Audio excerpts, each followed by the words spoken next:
नमस्कार मंडळी, मायबोली मराठी न्यूज या आपल्या लाडक्या चॅनलमध्ये आपल्या सर्वांचं अगदी मनापासून स्वागत आहे। आपण सर्वजण खूप उत्सुकतेने वाट बघत होता की लाडकी बहीण योजनेचे पैसे कधी येणार। बऱ्याच जणांच्या तर अशा कमेंट सुद्धा होत्या की संक्रांत होऊन गेली तरी सुद्धा लाडकी बहीण योजनेचा हप्ता अजूनपर्यंत जमा का नाही झाला। तर अखेर लाडकी बहीण योजनेचा हप्ता कधी येणार याची तारीख जी आहे ती ठरलेली आहे आणि या तारखेला तुम्हाला लाडकी बहीण योजनेचे पैसे मिळणार आहे। आता ते किती मिळणार आहे, 1500 मिळणार आहे की 2100 मिळणार आहे आणि नक्की तारीख कोणती आहे हे जाणून घेण्यासाठी आपण व्हिडिओ शेवटपर्यंत बघत राहायचा आहे। त्याचबरोबर हा व्हिडिओ तुमच्या मैत्रिणींपर्यंत सुद्धा शेअर करायचा आहे। व्हॉट्सअपद्वारे हा व्हिडिओ शेअर करण्यासाठी कोणत्याही प्रकारचे चार्जेस तुम्हाला लागत नाही। व्हिडिओ आवडला तर लाईक, शेअर आणि सबस्क्राईब नक्की करा। तर बघा, जानेवारीच्या हप्त्याची तारीख जी आहे ती ठरलेली आहे आणि या तारखेला हा हप्ता जमा होणार आहे। बहिणींसाठी अत्यंत महत्त्वाची अशी न्यूज आहे। बघा, मध्यंतरी खूप साऱ्या न्यूज येत होत्या, खूप साऱ्या गोष्टी घडत होत्या आणि बऱ्याच जणींचे जवळजवळ 60 लाख महिलांची नावं जी आहे ती सुद्धा कट झालेली आहे, ती सुद्धा बाद झालेली आहे। त्याच्यामध्ये तुम्ही तर नाही ना, ही सुद्धा चिंता तुम्हाला असेल। पण एक सांगू का, तुम्ही जर निकषांमध्ये बसत असाल तर तुम्ही 100% या योजनेमध्ये शेवटपर्यंत टिकून राहणार आहे। तर निकष काय होते ते सर्वात प्रथम सांगते। जी महिला ही लाडकी बहीण योजनेच्या हप्ते घेत आहे किंवा या योजनेचा फायदा घेत आहे त्या महिलेकडे 4 चाकी वाहन नसावं, त्या महिलेच्या घरी कोणतीही व्यक्ती आयकरदाता नसावी। म्हणजे त्या महिलेच्या घरातील म्हणण्यापेक्षा तिचं जे रेशन कार्डवरती ज्या व्यक्ती आहे तर त्यांच्यापैकी कोणतीही व्यक्ती आयकरदाता नसावी। त्याचबरोबर त्यांच्या नावावरती कोणत्याही प्रकारचं 4 चाकी वाहन नसावं, ट्रॅक्टर सोडता बाकीची वाहन त्याच्या नावावरती नसावीत। 2.5 लाखाच्या पुढील उत्पन्न जे आहे या लाडक्या बहिणी सुद्धा या अर्जांमधून बाद झालेले आहे, या लाडकी बहीण योजनेमधून बाद झालेले आहे। पण आता हे फक्त 6 जिल्ह्यांसाठीच मर्यादित आहे, कारण आदितीताई तटकरे असतील, मुख्यमंत्री देवेंद्र फडणवीसजी असतील किंवा उपमुख्यमंत्री एकनाथजी शिंदे असतील, तर या सर्वांनी हेच सांगितलेलं आहे की ही योजना जी आहे जोपर्यंत आमचं सरकार आहे तोपर्यंत आम्हाला ही योजना अशीच चालू राहून द्यायची आहे। आम्ही कोणत्याही पद्धतीने ही योजना बंद करणार नाही किंवा महिला ज्या आहेत तर त्यांना या योजनेमधून कमी करणार नाही। तर ज्या महिला आहेत तर ज्यांनी अशा कंप्लेंट्स केलेल्या आहे किंवा अर्ज लिहून दिलेले आहे की आमचं उत्पन्न जे आहे ते 2.5 लाखाच्या पुढे गेलेलं आहे किंवा आम्हाला सरकारी नोकरी लागलेली आहे आणि म्हणून आम्हाला लाडकी बहीण योजनेचा फायदा नको आहे, अशाच महिलांची तपासणी जी आहे ती सुरू आहे। किंवा स्थानिक पातळीवर एखाद्या महिलेबद्दल कंप्लेंट्स आलेली असेल तर अशा अर्जांची पडताळणी चालू आहे। सध्या कोणत्याही प्रकारची लाडकी बहीण योजनेबद्दल बाकीच्या जिल्ह्यांमध्ये पडताळणी चालू नाहीये। फक्त 6 जिल्हे आहेत की जिथून कंप्लेंट्स आलेल्या आहे। फलटण आहे, पालघर आहे, असे काही जिल्हे आहेत, यवतमाळ आहे। तर यांची चौकशी जी आहे ती थोडीशी चालू आहे। बाकी कोणत्याही जिल्ह्यांमध्ये सध्या चौकशी चालू नाहीये। त्याचबरोबर त्यांनी आवाहन सुद्धा केलेलं आहे की ज्यांचं उत्पन्न 2.5 लाखाच्या पुढे असेल, 4 चाकी वाहन असेल, यांनी स्वतःहून महिलांनी आपली नावं जी आहे ती मागे घ्या किंवा मग आपली नाव आपण अर्ज करून द्यायचा आहे की मला ही लाडकी बहीण योजनेचे पैसे नको आहेत। तर अशा वेळी तुमच्यावरती कोणत्याही प्रकारची कारवाई होणार नाही किंवा तुमचे पैसे जे आहेत ते कट होणार नाही। आजपर्यंत बऱ्याच लाडक्या बहिणींना 9,000 रुपये जमा झालेले आहेत। तर त्यांचे कोणत्याही प्रकारचे रिटर्न जे पैसे आहेत ते घेतले जाणार नाही जर ज्या महिलांचं उत्पन्न जास्त असेल आणि तरीही त्यांनी लाभ घेतलेला असेल तर अशा वेळी। तर मग ज्या लाडक्या बहिणी आत्ता सध्या यादीमध्ये आहे तर 60 लाख यादीतून वगळल्या गेल्या आहेत, पण बाकीच्या लाडक्या बहिणींना हा हप्ता जो आहे तो कोणत्या तारखेला येणार आहे ते मी तुम्हाला सांगणार आहे। फिक्स डेट आहे की त्याच तारखेपासून पैसे सुरू होणार आहे आणि या तारखेला तुम्हाला नक्की किती रुपये येणार आहे ते सुद्धा मी तुम्हाला सांगणार आहे। तर एक लक्षात घ्या, ज्यांनी आतापर्यंत आधार कार्ड लिंक केलेलं नाही, बऱ्याच बहिणींच्या अशा कमेंट येतात की आम्हाला अजूनही पैसे आलेले नाहीयेत। तर मग तुम्हाला पैसे का नाही आलेत याचं एक कारण आहे, कारण तुम्ही आधार लिंकिंग करून घेतलेलं नाहीये आणि त्याच्यामुळे तुम्हाला पैसे जे आहेत ते अद्यापही आलेले नाहीत। त्याच्यामुळे घरात बसून काही होणार नाहीये। तुम्हाला सर्वात प्रथम बँकेत जायचं आहे। बँकेमध्ये थोडीशी गर्दी होती पण आता सध्या ती नसणार आहे आणि तुम्ही बँकेमध्ये जाऊन इन्क्वायरी करायची आहे की आमचं नक्की आधार सेडिंग झालेलं आहे किंवा नाही, आमचं आधार कार्ड जे आहे ते बँक अकाउंटला लिंक झालेलं आहे किंवा नाही याची सर्वात पहिली चौकशी करायची आहे। किंवा बऱ्याच जणांचं असं म्हटलं गेलं की डिसेंबरमध्ये अचानकपणे बँकेमधून आधार लिंक झालेलं होतं तरीसुद्धा ते डिॲक्टिवेट दाखवत होतं.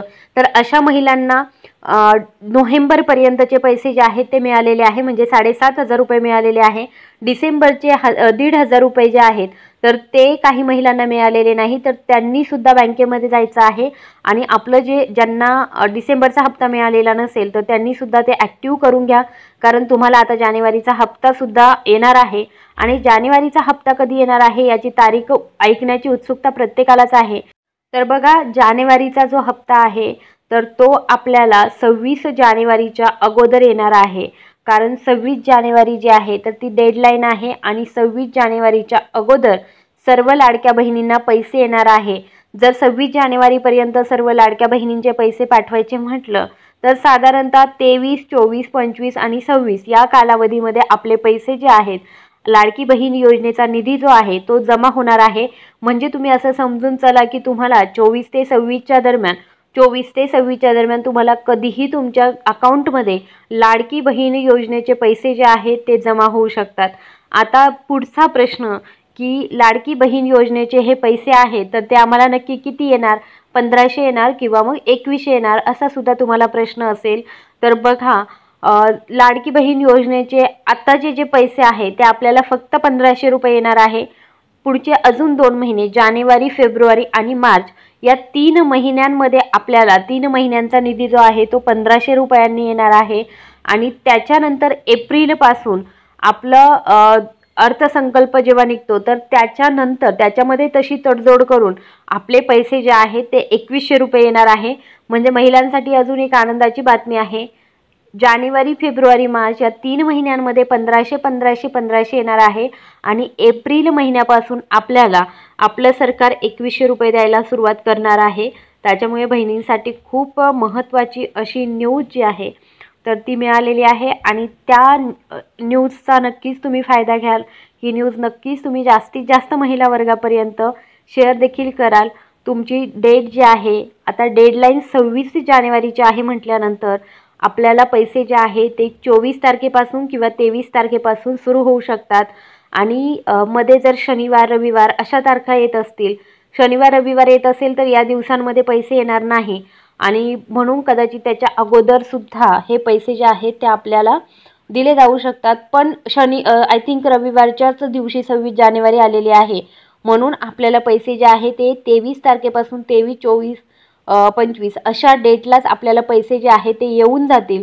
ऑनलाईन ट्रान्झॅक्शन जे आहे ते तर शनिवारच्या दिवशी तर होतातच, रविवारीसुद्धा हे होऊ शकतात. आणि आपल्या सर्वांना आता आनंदाची बातमी मिळालेली आहे, तारीख फिक्स झालेली आहे आणि जानेवारीचा हप्ता घेण्यासाठी सर्वच महिला ज्या आहेत त्या उत्सुक आहेत. पण सर्वात प्रथम एक गोष्ट लक्षात घ्या, तुमचं जर अजूनही आधार लिंक जर झालेलं नसेल, बऱ्याच महिलांच्या कमेंट्स आहेत की आम्हाला अजून 1ही रुपया लाडकी बहीण योजनेचा मिळाला नाही.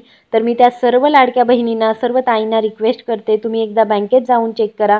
मी कमेंट्सला कधी कधी रिप्लाय देत नाही, पण तुम्ही तुमच्या कमेंट्स ज्या आहेत त्या मी वाचते आणि तुम्ही नक्की बँकेमध्ये जाऊन एकदा चेक करा नक्की काय प्रॉब्लेम आहे. कारण तुमचं आधार लिंकिंग जे आहे, म्हणजे बँक अकाउंटला आधार लिंक झालेलं नसेल आणि म्हणूनच तुम्हाला हे पैसे जे आहे ते आलेले नाही आहेत. तुम्ही कुणाकडून तरी चेकसुद्धा हे करून घेऊ शकता, अगदी मोबाईलवर सुद्धा तुमचं आधार लिंक आहे किंवा नाही बँक अकाउंटला हे चेक करता येतं. तुम्ही कुणाला तरी सांगून हे चेक करून घ्या. आपल्या आजूबाजूला जी कॉलेजला वगैरे जाणारी मुलं असतील तर ती तुम्हाला सहजरित्या हे चेक करून देतील किंवा तुम्हाला स्वतःला यूट्यूबवरती सर्च करून जर जमत असेल तर नक्की करा. मी सांगते तुम्हाला प्रोसेस कशी करायची आहे. क्रोमवरती जायचं आहे, आपल्याला आधार लिंकिंग स्टेटस टाकायचा आहे, आधार कार्डचा नंबर टाकावा लागतो, जो मोबाईल नंबर आधारला लिंक आहे तो टाकावा लागतो. त्याच्यासाठी आधारला मोबाईल नंबर जो आहे तो लिंक असणं फार गरजेचं आहे. जर हे नसेल तर आपल्याला पहिलं ते काम करावं लागेल आणि त्याच्यानंतर आपल्याला बँकेत काम करता येईल. आता आधारला आपला जो नंबर आहे तो टाकायचा, त्याच्यानंतर OTP आपल्या मोबाईल नंबरवरती येतो, तो OTP तिथे टाकायचा, लॉग इन करायचं. लॉग इन झाल्यानंतर आपला आधार सीडिंग स्टेटस आहे त्याच्यावरती जायचं आहे आणि तिथे गेल्यानंतर आपल्याला आपलं आधार सीडिंग नक्की कोणत्या बँक अकाउंटला कनेक्टेड आहे तर ते सांगितलं जातं. तुम्ही कदाचित डॉक्युमेंट्स जे आहे ते स्टेट बँकचे देतात आणि तुमचं आधार लिंकिंग जे आहे ते ICICIला असतं, तर तुम्हाला ICICIच दाखवेल तिथे. तर अशा पद्धतीने हे चेक करता येतं. तुम्हाला जर शक्य असेल तर हे घरच्या घरी चेक करा, नसेल शक्य तर बँकेत जाऊन पूर्ण प्रोसेस करा. जर आधार लिंकिंग झालेलं नसेल तर ते तुम्हाला प्रोसेससाठी डिटेल्स देतील. तुम्हाला पॅन कार्ड, आधार कार्ड, बँकेचं एक झेरॉक्स जो आहे तो जोडावा लागतो. त्याचबरोबर बँकेमध्ये आपल्याला एक फॉर्म मिळतो, तो भरून द्यायचा आहे, सही शिक्का घ्यायचा आहे आणि तो फॉर्म जो आहे तो फिलअप करून आपल्याला त्या ठिकाणी जमा करायचा आहे. 2 ते 3 दिवसांमध्ये आपले पैसे जे आहेत ते जमा होतील. आपलं आधार सीडिंग जे आहे ते होऊन जाईल. लक्षात घ्या, आपणा सर्वांसाठी अतिशय महत्त्वाची बातमी आहे. आजची 16 तारीख आहे. तुम्ही आता जर आधार सीडिंग करायला गेलात तर 3 ते 4 दिवसांमध्ये तुमचं हे होऊन जाईल आणि या टप्प्यामध्ये तुमचे पूर्ण पैसे जे आहेत म्हणजे 10,500 रुपये तुमच्या अकाउंटला येऊ शकतात. पण त्यासाठी तुम्ही हे करून घ्या.